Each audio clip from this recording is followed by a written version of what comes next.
بسم الله الرحمن الرحيم. اللهم لك الحمد كما ينبغي لجلال وجهك وعظيم سلطانك. اللهم لك الحمد حتى ترضى ولك الحمد إذا رضيت ولك الحمد بعد الرضا. اللهم صل على محمد النبي الأمي وعلى آله وسلم تسليما كثيرا. السلام عليكم ورحمة الله وبركاته. Que la paix d'Allah subhanahu wa ta'ala, ses salutations, sa miséricorde, ses bénédictions soient sur vous, mes frères et sœurs, partout dans le monde. Rabbi shrah li sadri wa yassir li amri wahlul 'uqdatan min lisani yafqahu qawli. Aujourd'hui, Inch'Allah, je voudrais vous parler d'un sujet qui nous préoccupe tous, qui vous préoccupe aussi beaucoup, qui est le sionisme. Donc le sionisme, c'est un mot où on voit aujourd'hui beaucoup de monde parler de sionisme. Tout le monde est anti-sioniste, des gens se mettent des noms sur internet où tu vois anti-sioniste par-ci, Hamida l'anti-sioniste, Mohamed l'anti-sioniste, Bilal l'anti-sioniste, François l'anti-sioniste. Tout le monde est anti-sioniste, mais on ne sait pas ce que c'est que l'anti-sionisme et comment, Inch'Allah, faire pour un jour ou un autre, Inch'Allah, empêcher ces sionistes qui ont fait le façade dans l'ard. Comment commencer à empêcher les sionistes de faire le façade dans l'ard. Donc comment aujourd'hui on va pouvoir faire pour que les sionistes arrêtent de faire le façade dans l'ard.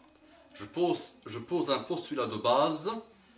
Les Yahoud, les Juifs sont nos cousins, sont min al-kitab, et nous avons un énorme respect pour les Juifs, pour les chrétiens, pour tous les humains. Ça, normalement, tout être doué d'un minimum d'intelligence sait que les musulmans ont un énorme respect pour les humains et pour la race humaine, et que Allah subhanahu wa ta'ala dit dans le Coran, pas de contrainte en religion, la ikraha fi din. Donc soyons clairs mes amis, soyons clairs tous ceux qui surveillent ce qu'on essaie de raconter, qui essayent de nous faire dire ce qu'on ne dit pas. Les musulmans sont clairs, un petit gamin de 3-4 ans va te le dire, mon frère et ma soeur, partout dans le monde, il va dire que les juifs sont nos cousins, nous sommes sémites comme les juifs. Et je vous dirai tout à l'heure ce que c'est que les sémites, mais les arabes sont avec les juifs des sémites. Et donc on ne peut pas être antisémites parce que nous sommes nous-mêmes sémites. Mais les sionistes, c'est une autre affaire. Donc il y a un peu plus de 70 ans, 75 ans, un monsieur qui s'appelait Theodor Herzl. Et la majorité d'entre nous se dit anti-sioniste, mais ne connaissent même pas Theodor Herzl, le fondateur du sionisme politique dans le monde. Ce qui est malheureux, quand tu te dis anti quelque chose et tu ne la connais pas, et tu tombes dans tous les pièges que le fondateur du sionisme politique t'a tendu, et tu tombes comme un imbécilos, excuse-moi, ceux qui tombent dans le piège que j'appelle imbécile, je m'en excuse, mais vous comprendrez pourquoi. Donc, un monsieur qui s'appelle Theodor Herzl, qui n'est pas religieux du tout, qui n'a rien à voir avec la religion, qui est plutôt un laïcard, pire que ceux qu'on connaît aujourd'hui, ce qu'on appelle les progressistes, là, les laïcards progressistes, les dictateurs laïcards. Donc il était pire que ces dictateurs. Journaliste qui avait un doctorat en formation, qui était journaliste, né en 1860, mort en 1904, 44 ans. 44 ans, toi qui vis 80 ans et tu ne comptes même pas là où tu habites, c'est même pas dans les annales de l'humanité, tu ne comptes même pas avec tes voisins, imagine avec l'humanité. Theodor Herzl avait 44 ans et ne me faites pas dire ce que je ne dis pas. Quand je vous parle de Theodor Herzl, ne dites pas il aime de Theodor Herzl, il est amoureux de Theodor Herzl, il va partir en enfer avec Theodor Herzl. Il ne faut pas le dire les amis, parce qu'il y aura des gens aussi qui vont essayer de comprendre ce que je dis de ce prisme-là malheureusement. Mais on doit être honnête de dire comment les gens ont fait. Croyez-vous que Herzl a dormi comme nous on fait sur ses lauriers et il s'est réveillé un matin pour dire moi je suis anti-musulman, moi je suis anti-ci, moi je suis anti-ça, moi je déteste les musulmans, moi je veux que je règne sur le monde. Il n'a pas fait ça les amis. 44 ans, peu. Pas beaucoup d'années, mais en 44 ans, il a fait des merveilles, Monsieur Theodor Herzl. Et donc on ne peut pas battre.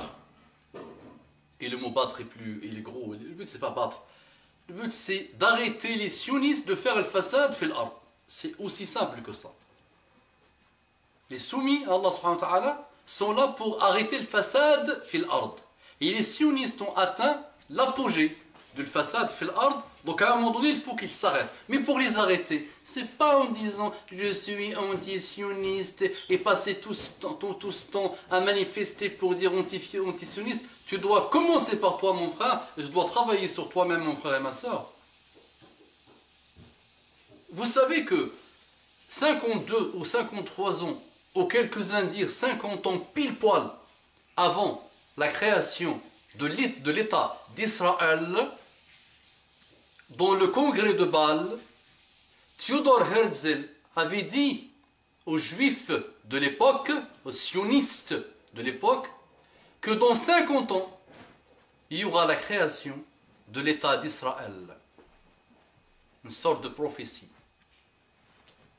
Et les gens à l'époque l'ont pris pour un guignolos. Et l'ont pris pour un imbécile. Et tout le monde a rigolé sur lui. Et tout le monde a cru qu'il était fou.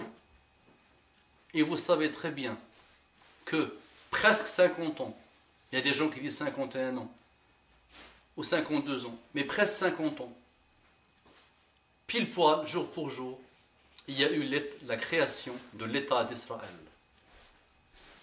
Et M.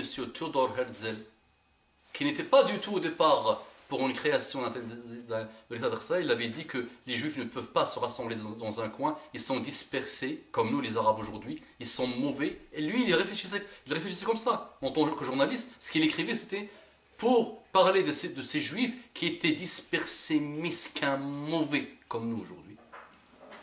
Qui se lamentaient tout le temps, et qui se lamentaient sur une chose, sur le fait ils avaient une seule chose en commun, comme il écrivait, c'est qu'ils étaient rabaissés, combattus partout dans le monde. La seule chose qu'ils étaient en commun entre eux à l'époque. C'était les débuts des écrits de ce que le journaliste Theodor Herzl écrivait. Mais il n'avait pas du tout l'intention, du tout, de créer un État d'Israël ou le parti sioniste. Et je vais vous parler d'une deuxième personne du sionisme sur laquelle, c'est le prisme que je prends. Après les amis, celui qui veut lire le sionisme, vous devez connaître vos soi-disant ennemis, vos ennemis malheureusement. Mais je dis soi-disant parce que vous ne les connaissez pas du tout. Il faut quand même lire l'histoire. Donc moi personnellement je me rappelle qu'à une époque, j'avais en 15 jours lu une dizaine de livres. Je passais la majorité de mon temps à lire sur nos amis sionistes. Nos amis c'est un gros mot. Et je vous conseille de le faire. Mais moi ce qui m'intéresse dans l'affaire c'est pas tout ça.